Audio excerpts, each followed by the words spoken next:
تویی، اینم باباته، اینم بابای اون، اینم بابای اون. اگه همینو ادامه بدیم خیلی زود از کوروش و کبیر میگذریم، فرعون و اهرام مصر، ماموت‌ها و بالاخره به یکی میرسیم که غار واسش یه هتل 5 ستاره بود و کل زندگیش تلاش واسه نمردن تا قبل خورشید میره پشت کوه بود.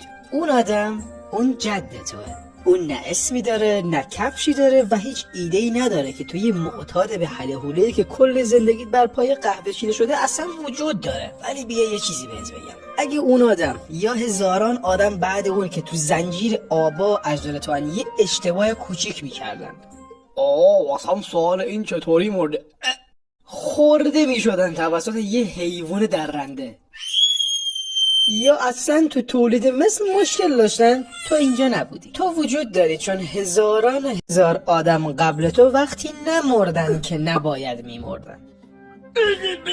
تو اصلا خوششانس نیستی، تو محصول کلی اتفاقات تاریخی، کلی تغییرات بیولوژیکی، کلی زنده موندن ثانیه آخری. و باز هم یه جوری برخلاف تمام چیزهایی که میتونست بد پیش بره، یه سری آدم سمج هیچ وقت تسلیم نشدن، در حالی که همه چیز میخواست تسلیمشون کنه.